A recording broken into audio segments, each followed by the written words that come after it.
दिन मेरे मन में अनेक विचार उत्पन्न होते हैं, मुझे उलझन में डाल देते हैं। महाराज जी, इनसे कैसे निकला जाए? महाराज जी, नाम जप करो। भूत जो बीत गया है, उसमें जो गलतियां हुई हैं, उसका भी नाश नाम जप से हो जाएगा। वर्तमान परम पवित्र हो जाएगा, क्योंकि हम नाम जप कर रहे हैं, और भविष्य उज्जवल हो जाएगा यदि हम नाम जप कर रहे हैं। भाव कुभाव अनख आलसहु, नाम जपत मंगल दिश दसहु। अगर भजन नहीं है तो तुम्हारे सोचने से उन्नति थोड़ी हो जाएगी। उसके लिए तपस्या चाहिए, उसके लिए पुण्य चाहिए, उसके लिए भजन चाहिए। तो आप भजन करो, नाम जप करो, राधा राधा राधा राधा। एक काउंटर ले लो और खूब नाम जप करो। यही जब अधिक हो जाएगा तो तुम्हारी सोच बदल देगा, तुम्हें सांसारिक उन्नति भी प्रदान करेगा। कि केवल सोच से नहीं होगा, हमको तप करना पड़ेगा, हमको अपने प्रारब्ध को रौंदना होगा, हमको भजन के बल से उन्नति प्राप्त करनी होगी। तो भजन, नाम जप करो, राधा राधा राधा राधा राधा। शास्त्र श्रवण करो, सत्संग श्रवण करो, और अच्छा पवित्र भोजन पाओ, पवित्र व्यवहार, अच्छा व्यवहार करो, अभी आनंद आने लगेगा। अब गंदा भोजन पाओगे, गंदा दृश्य देखोगे, गंदा व्यवहार करोगे, गंदी क्रियाएं करोगे, सोच उन्नति की करोगे, तो कहां से हो पाएगा? पावर तो चाहिए ना, वो पावर भजन से होता है। तो आप भजन कीजिए, नाम जप कीजिए, राधा राधा राधा। महाराज जी, एक समाधान चाहिए था। महाराज जी, एक तो है जो भजन किया, जैसे आपने जीवन भर भजन किया। एक है महाराज जी जो भजन नहीं करते और वो करोड़पति हैं, अरबपति। पूर्व का पुण्य है, पूर्व का पुण्य है, उनका पूर्व का तप और पुण्य है। वो उनको जिस समय उनका वो क्षीण होगा तो फिर क्या पता नाली के कीड़ा बने। महाराज जी, क्या वो सुखी हैं? केवल धन हो तो? नहीं, बिल्कुल अशांत है। बाहर से भले वो पोजीशन बहुत उच्च कोटि के, आप देखो ना बड़े बड़े अधिकारी, आप देखो जब एकांत में बात करते हैं तो कैसे बात करते हैं। सुख कैसे हो सकता है? सच्चिदानंद भगवान से चित्त जोड़े बिना कामनाएं नष्ट नहीं होती। कामनाएं जब तक होती है तब तक सुख कहाँ है? अशांति है। अशांतस्य कुतः सुखम। हम तो देखते हैं कि गाड़ी है, बंगला है, तो ये कोई सुख है क्या? गाड़ी कोई सुख है? मकान कोई सुख है? एसी में बैठा जल रहा है, अंदर चिंताएं, शोक, उद्वेग, नाना प्रकार के विषाद उसको जला रहे हैं। अगर भगवान में चित्त जुड़ा हुआ है तो फटे पुराने कपड़े भी है, लेकिन परमानंद में डूबा है। न पारमेष्ठम, न महेंद्रधिष्ठम, न सार्वभौमम, न रसाधिपत्यम, न योग सिद्धि अपनर्भवम वा। उसको कुछ नहीं चाहिए, ब्रह्मा का पद भी नहीं चाहिए। 7 गांठ कौपीन में इंद्र बापुरो कौन। सच्चिदानंद भगवान से चित्त जुड़ा हुआ है तो बोले 7 जगह से फटी लगोटी है, फिर भी इंद्र बापुरो कौन। उसके लिए इंद्र बेचारा है। भगवान से चित्त नहीं जुड़ा तो धन या मकान या पद या प्रतिष्ठा कितने दिन। एक यहां बैठ करके बोले थे कि जीवन में सब कुछ प्राप्त हुआ, मैं मरूंगा, सब कुछ छूट जाएगा, अब मेरे पास रह क्या जाएगा? हम कहा ठीक, ये ठीक तुम्हारी सोच है, क्योंकि तुमने भजन नहीं किया और सब कुछ किया तो लौकिक सामग्री है, लेकिन मरने के बाद ये सब छूट जाएगी। तो मरने के बाद न बिहारी जी का चिंतन किया, न हरि का चिंतन किया, तो तुम्हारे पास है क्या? कुछ नहीं। जाओ यहां से ऐसे। महाराज जी, ये तो कोई सिखाता ही नहीं ना, ये तो अभी पता लग रहा है क्योंकि आपके पास आ रहे हैं और अपने मन की व्यथा सुना रहे हैं। तो इसीलिए तो कहा जाता है बड़े भाग पाइप सत्संगा और बिना प्रयास होए भव भंगा। जब बड़े भाग्य उदय होते हैं तब संतों का संग प्राप्त होता है, और जब संतों का संग प्राप्त होता है तो संसार का राग नष्ट होता है और भगवान से प्रीति होती है, भगवान के मार्ग में चलना होता है। अब मोहि भा भरोसा हनुमंता, बिनु हरि कृपा मिले नहीं संता। जब भगवान की असीम कृपा होती है तब सत्संग, ये जो बातें आपके कान में पड़ रही, ये तब सुनने को मिलते हैं, ऐसे थोड़ी मिलते हैं। नहीं तो बस वही रुपया पैसा मांस मछली नाना प्रकार के गंदे आचरण। बोले बड़े मौज में है, बड़े मस्ती में है। ये कितने दिन की मस्ती? जब मृत्यु आएगी तुम्हारी सारी मस्ती को छिन्न भिन्न कर देगी। तो अगर कह दे क्या भजन करने वाले के ऊपर मृत्यु नहीं आती? शरीर को ले जाती है, लेकिन उसके पास जो खजाना है वो लोक परलोक हर जगह आनंदित रहता है। इसलिए भजन अत्यंत आवश्यक है। बिना भजन के किसी को शांति नहीं मिल सकती। वो शांति तुम्हें लगेगी थोड़ी देर के लिए। महाराज जी, बाहर की धन से हम बाहर की वस्तुओं को प्राप्त कर सकते हैं, बट आंतरिक शांति, आनंद या वो सुख की अनुभूति आंतरिक धन से प्राप्त की जा सकती है। आंतरिक धन नाम है महाराज। बिल्कुल, ये है मृत्यु लोक। यहाँ क्या खुशी? 2 मिनट खुशी दिखाई दे रही, तीसरे मिनट महान विपत्ति तैयार है। अगर हम भगवान का भजन नहीं करते तो हमारा जीवन किस काम का? कोई सार्थक नहीं। जब शरीर ही साथ नहीं जाएगा तो और क्या। यहां लाखों का मेला जुड़ा, हंसा जब जब उड़ा तो अकेला उड़ा। अगर नाम जप नहीं है, भजन नहीं है, तो सब किस काम का, किस काम का।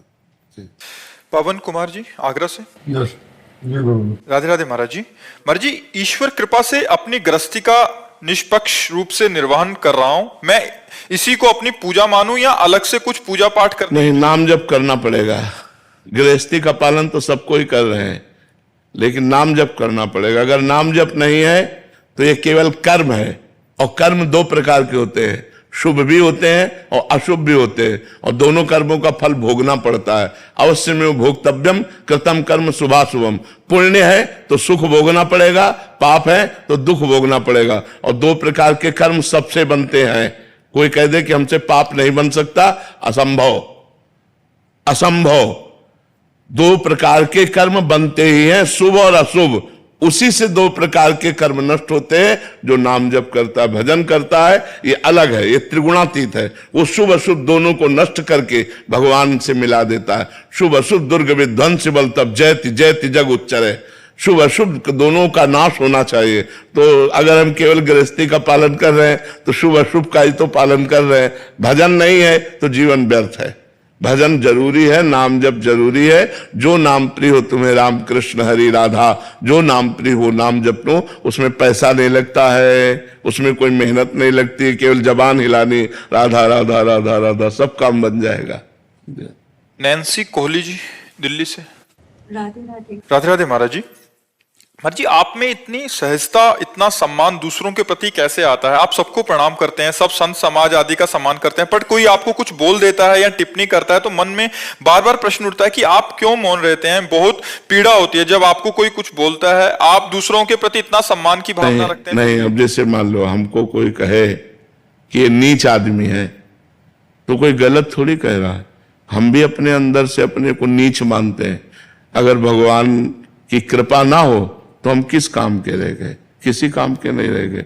तो हम तो नीच है, पर बहुत ऊंचे से जुड़े हुए हैं, भगवान से जुड़े हुए हैं। तो जो दूसरों का मंगल हो रहा है, जो दूसरों को सुख मिल रहा है, वो भगवान से मिल रहा है, हमसे नहीं मिल रहा है। तुम तो पहले कहते हैं हम नीच है, अधम है। अगर आपका मंगल हो रहा तो भगवान से हो रहा, मेरे से नहीं हो रहा। वही मंगल भवन है, वही मंगल करने वाले, और उन्हीं की बात हम आपको बता रहे हैं, उन्हीं की बात तो बता रहे हैं। और रही दीनता की बात या दूसरों को सम्मान देने की बात, तो सब रूपों में हमारे भगवान आते हैं। हमारी ऐसी भावना है कि मेरे भगवान सब रूपों में आते हैं, तो सबको प्यार देना। अब हम बाबा जी क्या दे सकते हैं? हमारे पोषण के लिए तो आप लोग देते हैं, अब हमारे पास बचा क्या? यही बचा, सबको प्यार देना, सबको सम्मान देना, सबको दुलार देना। इसके बाद अब जैसी जिसकी दृष्टि है वैसा उसे प्रेमानंद दिखाई देगा, नहीं दिखाई देगा। अगर हरा चश्मा है तो हरा दिखाई देगा, लाल है तो लाल दिखाई देगा, पीला है तो पीला दिखाई देगा। लेकिन भगवान के हैं, ये बात पक्की है। बहुत बड़े भगवान हैं और उनकी शरण में तो उसी का आपको लाभ प्राप्त होता है। तो ये बच्चा जिसका जैसा भाव है वैसा, जाकी रही भावना जैसी प्रभु मूरत देखी तिन तैसी। जैसे हमारी भावना होती वैसा हमको दिखाई देता है। महाराज जी, एक अरबपति का छोटा बच्चा भी अमीर। हाँ, तो इसी ठसक में हम बोलते हैं, और कोई बात थोड़ी। भगवान के हैं, बस इसी बात से हम बोलते हैं। हमारा वृंदावन, हमारे प्रिया जो, हमारे बिहारी बिहारिन जो, और इसकी चर्चा कोई भी कर सकता है कि जो अधिकारी हो उससे कर सकते हैं, अनाधिकारी से इसकी चर्चा भी नहीं कर सकते। और उसी का चमत्कार आप देख रहे हो, और तो कुछ नहीं है। अंबर गुप्ता जी। श्री हरिवंश। श्री हरिवंश महाराज जी।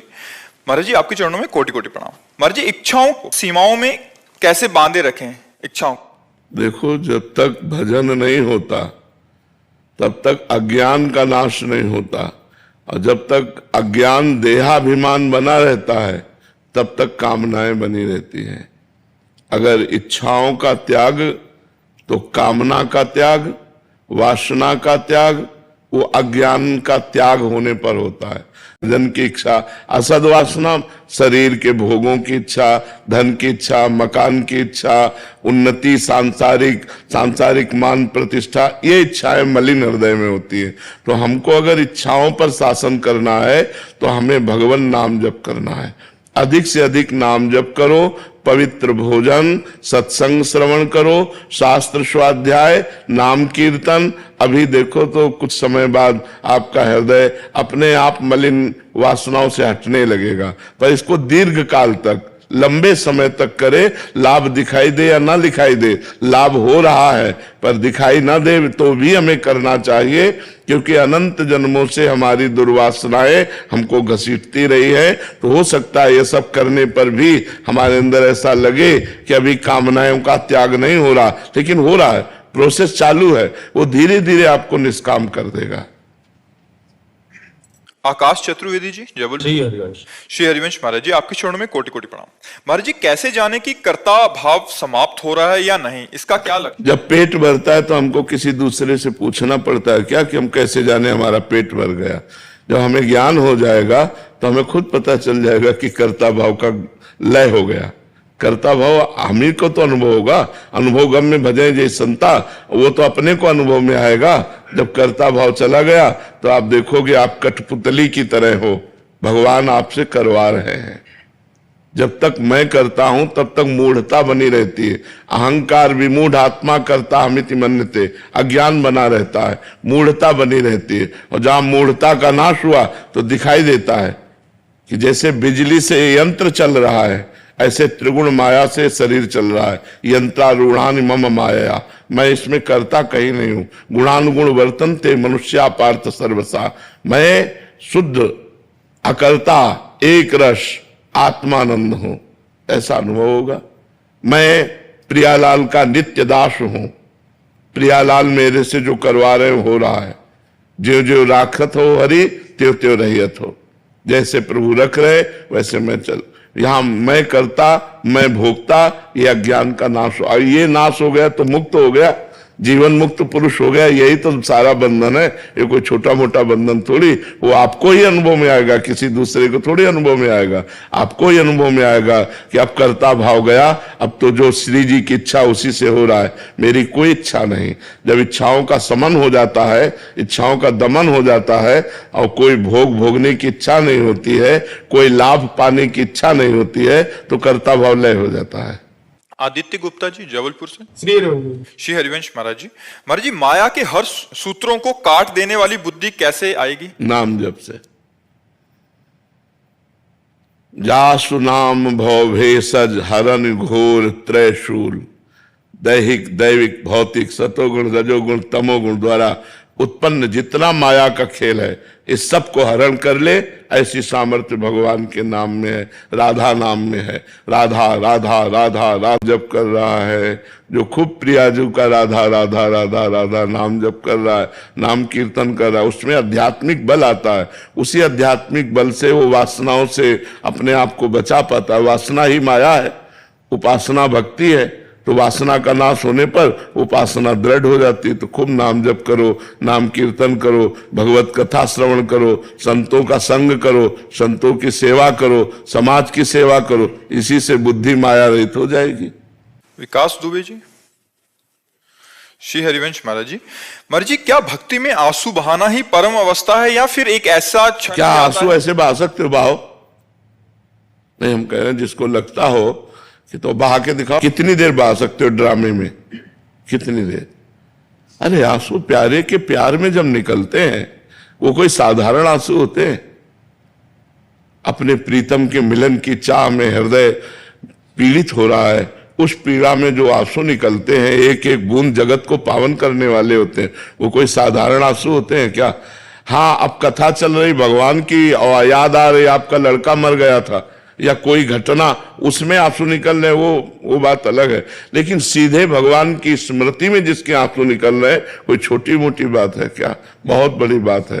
तो स्मृति में ही निकलते हैं। भगवान की स्मृति में आंसू निकलना बच्चा, गदगद कंठ नयन बहानी है, लेकिन साक्षात नहीं होता है।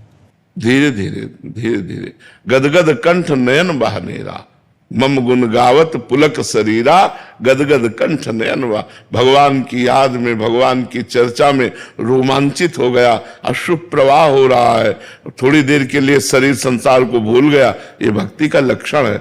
लेकिन पूर्णता कोई इसी से नहीं मानी जाती। प्रभु ऐसा होता है कि जैसे जब जाप करते रहो तो ऐसा होता है कि अब मतलब पीछे हटने का मन नहीं करता, ऐसा लगता है अभी कम समय ही कम। हाँ, बस अब उसको अंदर रखो, किसी से बताओ मत। ये भगवत भक्ति के जो अनुभव होते हैं, इनमें जो हमें कृपा प्राप्त होती है, इसको यदि हम कह देते हैं तो फिर बाधा पड़ जाती है, इसलिए इसे गुप्त रखो। अब जैसे आपके आंसू चल रहे हैं और कोई पूछ रहा है कि आप रो रहे हो क्या? नहीं, मेरी आंखों में परेशानी है। ये हम व्यक्त ना करें कि हम भगवान की याद में रो रहे थे या भगवान के लिए रो रहे थे। इसको गुप्त रखा जाता है। जैसे कोई अपने धन को प्रकाशित नहीं करता, ऐसे भक्ति भाव को प्रकाशित नहीं करना चाहिए। जितना छुपाओगे उतना ही बढ़ेगा और जितना छपाओगे उतना ही घटेगा। ये ऐसा मार्ग है भगवत भक्ति का मार्ग। वो हम लोग प्राय अहंकारी जीव हैं, तो यही लगता है कि चार बूंद आंसू गिरे तो चार लोग कहें कि बड़ा भगत है भगवान का, वो अहम पुष्टता के कारण। तो हमें चाहिए इन बातों को छुपाना चाहिए और अपने को बहुत दैन्य मानना चाहिए कि मेरे में वो भक्ति कहाँ है जो महापुरुषों में थी। तो अपना दैन्य से चलेंगे तो हम निकल जाएंगे। अगर आ गया कि मैं भगत हूं तो परीक्षा आ जाएगी, और परीक्षा में पास हो ऐसा बिरला ही कोई विद्यार्थी होगा इस मार्ग का। नहीं, पहला नंबर उसे फेल ही होना है, क्योंकि दुरंत माया है। शिव विरंचिका मोह को है बपुराण।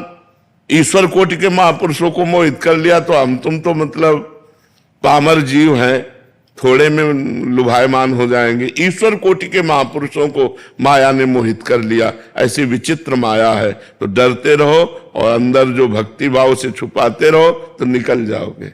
सौमक रॉय जी। श्री हरिवंश महाराज जी। महाराज जी, कर्म योग, ज्ञान योग, भक्ति योग, इनमें से श्रेष्ठ कौन सा है? प्रभु भैया तीनों भगवान की प्राप्ति कराने वाले हैं। अपने मन के अनुसार जो प्रिय लगे उस योग को स्वीकार कर लेना चाहिए। जैसे केसी घाट, जुगल घाट, विश्राम घाट, लेकिन जमुना जी कौन है? एक ही तो है। जमुना एक, घाट बहुत तेरे। घाट बहुत है तो ये घाट है कर्म योग, अष्टांग योग, सांख्य योग, भक्ति योग, प्रेम योग। उस परमानंद स्वरूप परमात्मा के रस समुद्र में गोता लगाने के ये घाट है। कृष्ण परमानंद स्वरूप परमात्मा वही आनंद का अनुभव कराने के लिए ये अलग अलग रुचि के मार्ग दिए हैं कि जिसका कर्म योग में रुचि है तो कर्म योग से भगवान के मार्ग में जाए, अष्टांग योग से रुचि तो अष्टांग योग से जाए, सांख्य योग से रुचि तो सांख्य योग से, भक्ति योग, प्रेम योग, जिस योग में तुम्हारी रुचि हो उस योग से चलो। मिलने वाले परमात्मा ही है। और सब योग का एक ही सूत्र है, संसार का चिंतन छोड़ना, भगवान का निरंतर चिंतन करना। हर योग का। अष्टांग योग में चित्त वृत्ति का निरोध करके परमात्मा में स्थित हो जाना। भक्ति योग में भगवान के लीला गुण नाम कीर्तन का गान करते हुए भगवान में तन्मय हो जाना। सांख्य योग में ब्रह्म सत्यम जगन मिथ्या, जगत मिथ्या है ऐसा मानकर इसका त्याग कर ब्रह्म में स्थित हो जाना। सब योगों का सार है भगवान का निरंतर स्मरण और संसार के चिंतन को छोड़ना। बात समझ रहे हो ना? गुरु जी, अगर कर्मों में पहले से दोष हो और किया हो हमने, तो क्या हम भक्ति कर रहे हैं या? हाँ, तो वो कर्म शांत हो जाएंगे, वो नष्ट हो जाएंगे। जैसे हमारे कपड़े में गंदगी हो गई है तो उसके साबुन भी हैं साफ करने वाले, और हाँ हलाओ क्या डालो तो ले सब हो जाते हैं। तो ऐसे ही भगवान का भजन जो है, भगवान का चिंतन, तीर्थ याटन, दान, पुण्य, ये सब वो चीजें हैं जो हमारे हृदय को पवित्र कर देती है, निष्पाप कर देती है। अब जैसे गिरिराज जी की परिक्रमा लगा रहे हो नाम जप करते हुए, वृंदावन की परिक्रमा लगा रहे हो नाम जप करते हुए नंगे पैर, तो जो आपको कष्ट मिल रहा है, जो आप तप कर रहे हो, इससे आपके पाप भस्म हो जाएंगे। समीर जी महाराष्ट्र से। श्री हरिवंश। श्री हरिवंश महाराज जी, मृत्यु का स्मरण ही भजन का स्वरूप है क्या? भजन में सहायक है, स्वरूप तो नहीं है। महाराज जैसे हमेशा मतलब डर लगा रहता है मन में। हमने क्या कहा? भजन में सहायक है, स्वरूप नहीं है। भजन का स्वरूप है भगवान का स्मरण। भजन में सहायक है। जहां हमारा राग होता है, जब हम ये चिंतन करते हैं कि यार मरना है, तो सब बेकार लगता है। कि जब मरना है सब छूट जाएगा यार, तो राधा राधा जपो जिससे मंगल हो जाए, भगवान का स्मरण करो जिससे मंगल हो जाए। तो ये मृत्यु का भय सहायक है, ना कि भजन है। महाराज जी ऐसे लगता है कि कभी भी मर सकते हैं तो और ज्यादा नाम जप। बिल्कुल बिल्कुल, वो तो तुम्ही को क्या लगता है, हमको भी लगता है क्योंकि यहाँ कोई टाइम तारीख तो है नहीं। फांसी वाले को तो पता होता है कि परसों फांसी दी जाएगी, अपने को पता ही नहीं कि हम अगला राह के आगे धा बोल पाएंगे कि नहीं बोल पाएंगे। कनेक्शन कट गया तो राह बस धा नहीं बोल पाओगे, बस उतने में काट दिया जाएगा। इसलिए निरंतर भजन का अभ्यास करना चाहिए, पता नहीं कब मृत्यु हो जाए। निधि यादव जी, राधा वल्लभ श्री हरिवंश महाराज जी। महाराज जी, क्या प्रबल इच्छा श्री जी की प्राप्त करने की रखनी चाहिए, लेकिन आप कहते हैं होती कहाँ है श्री जी की प्राप्ति की प्रबल इच्छा, होती कहाँ है? कोई करने से है क्या? ये भजन से इच्छा होती है, नहीं भोगों की प्रबल इच्छा होती, श्री जी की प्राप्ति की इच्छा नहीं होती। भोगेश्वर प्रसक्ता नाम तयापहत चेतसाम व्यवसायत्मिका बुद्धि समाधो न विधीयते। जिसका चित्त भोग और ऐश्वर्य ने अपहरित कर लिया है वो परमात्मा प्राप्ति की इच्छा ही नहीं कर सकता। श्री जी मिल जाए, ये इच्छा हो जाए तो बहुत बड़ी मंजिल तय हो गई। अब उसी इच्छा में तो रोना तड़पना आता है, उसी इच्छा में तो व्याकुलता पैदा होती है। तो श्री जी के मिलन की इच्छा किसको है? बातें चाहे हृदय से कोई भी बनाओ, मिलने की इच्छा नहीं। जिसके मिलन की इच्छा आ गई वो तो बहुत ऊंचाई पर चढ़ चुका है। भगवत प्राप्ति की लालसा जिसके अंदर जागृत हो गई वो बहुत ऊंचाई पर चढ़ चुका है, और उसको कोई गिरा नहीं सकता। तो हमारी क्या होती है, चलते तो भगवत मार्ग में, लेकिन इच्छाएं भोगों की होती है, इच्छाएं मान प्रतिष्ठा की होती है, इच्छाएं संसार की होती है, तभी श्री जी नहीं मिलती। अगर श्री जी के मिलन की इच्छा प्रबल हो गई तब तो श्री जी कहीं बाहर थोड़ी, हमारे हृदय में नारायण या गौर श्याम को हृदय निकुंज बसइए, हो तो यही हृदय रूपी निकुंज में विहार कर रहे हैं। पर्दा हटा, वो नित्य विहार का दर्शन होने लगा। एक कृष्ण हजारों गोपियां, पर हर एक गोपी का अपना था कृष्ण। हाँ बिल्कुल ठीक है। एक प्रेमानंद लाखों भक्त, हर एक भक्त का अपना प्रेमानंद। ये तो अलग अलग अनुभव की बात है। हो संसारी या साधु संत, सबको यहां लगता अपना ज्ञान अल्प। तेरी चौखट पर जिसने शीश झुकाया, राधा रानी ने अपना बनाया। धन्य बाग आज हमारे प्रेमानंद रूप में प्रत्यक्ष शिव दुलार।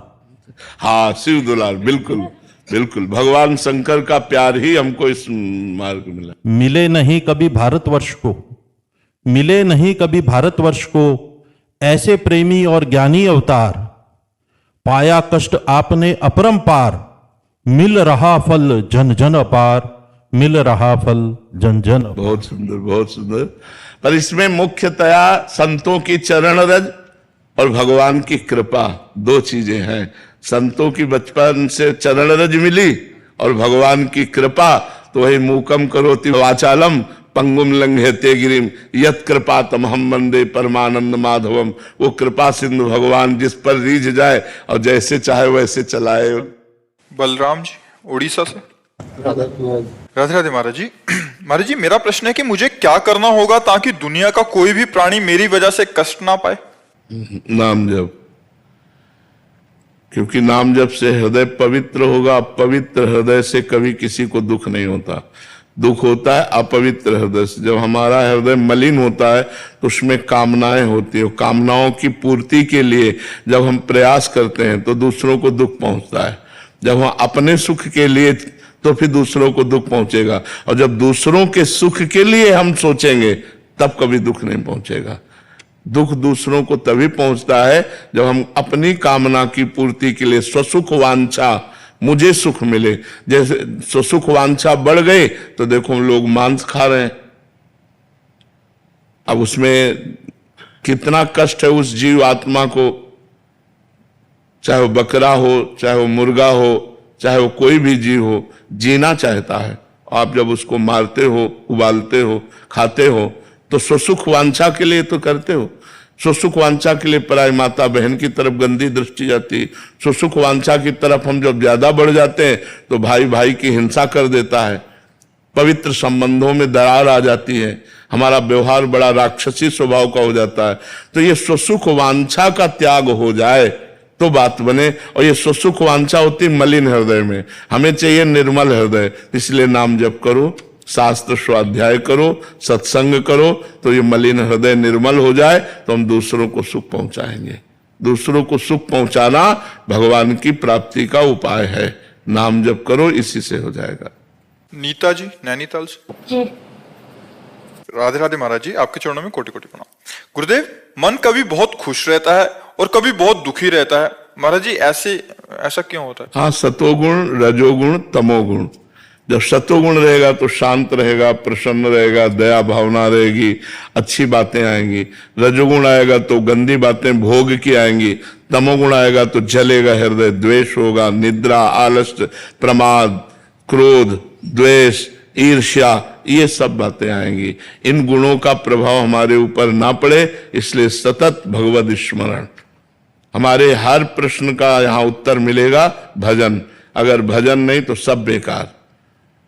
चाहे पानी मथने से भले मक्खन निकल आवे, बालू पेरने से तेल निकल आवे, पर बिना भजन के दुखों से नहीं बच सकते। बारी मथे घृत होए बरु, सिकताते बरु तेल, बिनु हरि भजन न भवतरी, या सिद्धांत तपेल। इसलिए राधा राधा राधा राधा जपो, सब ठीक हो जाएगा। नाम जप करो, बिना नाम जप के ठीक नहीं होगा। सतपाल जी हरियाणा से। श्री हरिवंश। श्री हरिवंश महाराज जी, जब भगवान और गुरु एक ही हैं, फिर गुरु भगवान की प्राप्ति के लिए यत्न क्यों ना किया जाए? इतना अनुभव किसको होता है? कहाँ अनुभव होता है कि गुरु ही भगवान है? शास्त्र में तो लिखा है गुरुर ब्रह्मा गुरुर्विष्णु गुरुर्देव महेश्वरा, गुरु साक्षात परब्रह्म तस्मै श्री गुरुवे नमः। गुरु साक्षात परब्रह्म। लेकिन हम गुरु को परब्रह्म थोड़ी देखते हैं, हम गुरु को मनुष्य देखते हैं। बहुत अच्छा साधक देखते हैं, बहुत संत देखते हैं। अगर परब्रह्म देख लें तो आपको लगेगा मैं अपने परब्रह्म का दर्शन कर रहा हूं, परब्रह्म से बात कर रहा हूं। अब मुझे कौन से भगवान के दर्शन की जरूरत है? मैं अपने गुरु भगवान से मिलके आ गया, मतलब परब्रह्म का साक्षात्कार करके आ गया। पर ऐसा भाव नहीं रहता, तो भाव ना होने के कारण हमको लाभ नहीं मिल पाता। जैसे दुर्योधन भगवान श्री कृष्ण परब्रह्म परमात्मा है, उनसे मिलता था, पर उसको आनंद की अनुभूति नहीं होती थी, जलन होती थी, क्योंकि वो भगवान को भगवान नहीं मानता था। तो भगवान को भगवान ना मानने के कारण भगवान उससे बातचीत करते थे तो पांडवों का पक्षपाती समझकर उसके हृदय में जलन होती थी। वो भगवान को समदर्शी नहीं देख पाया, वो भगवान को पक्षपाती मान करके हृदय में जलता था कि तो पांडवों के पक्ष से आए हैं, और जबकि भगवान उसका मंगल करना चाहते थे। संधि कराने गए थे, अगर वो मान जाता, 5 गांव तक के लिए भगवान ने कह दिया था तो महाभारत ना होता। लेकिन उसने कहा सुई की नोक भर भी नहीं देंगे, 5 गांव की तो बात जाने दो। तो भगवान ने कहा फिर अब इसका मतलब है युद्ध। तो भगवान को भगवान ना मानने के कारण उसको सुख नहीं मिला। ऐसे गुरु को भगवान ना मानने के कारण हमको और भगवान के दर्शन की लालसा होती है। यदि हम अपने गुरुदेव में ही परब्रह्म देख लें तो पूर्ण हो जाए। मोक्ष मूलम गुरु कृपा, ध्यान मूलम गुरु मूर्ति, पूजा मूलम गुरु पदम, मंत्र मूलम गुरु वाक्यम, मोक्ष मूलम गुरु कृपा। गुरु कृपा से वो मोक्ष को प्राप्त हो जाए। प्रियशा जी पंजाब से। राधे राधे महाराज जी। राधे राधे महाराज जी। महाराज जी ये कह रहे हैं कि आगे की पढ़ाई के लिए इनको घर से बाहर जाना पड़ेगा महाराज जी, हॉस्टल आदि में, तो वहां एकदम विपरीत माहौल मिलेगा महाराज जी, ऐसे में? हाँ बिल्कुल। अपनी मर्यादा में रहने के लिए आपको सबसे अलग रहना पड़ेगा। अपने को मित्रता करनी है, व्यवहार करना है, लेकिन उनके दुर्गुण, उनकी दुराचार प्रवृत्तियां, उनकी गंदी बातें हमारे जीवन में ना आवे, इतना आपको संभल के रहना पड़ेगा। नहीं प्रवृत्तियां, नशा, अब जैसे शराब पीना, सिगरेट पीना, हुक्का पीना, फिर इसके बाद गंदे आचरण करना, उनको बुरा नहीं लगता कि हम कोई बुरे आचरण कर रहे हैं, तो हमें लगता है कि बचना चाहिए। ये नई अवस्था विद्या अध्ययन के लिए है, जीवन को उन्नति में पहुंचाने के लिए। अगर आप अभी से नशा और गंदी बातों में फंस गए तो फिर आगे उन्नति कैसे कर पाए? हमारे चिंतन में विषय वासनाएं आ जाएंगी, नशा आ जाएगा, तो फिर हम विद्या अध्ययन नहीं। विद्या अध्ययन भी एक तपस्या है, एक साधना है। तो जब तक हम विद्या अध्ययन करें तब तक हमें दुर्व्यसनों से और दुर्व्यवहारों से बचना चाहिए।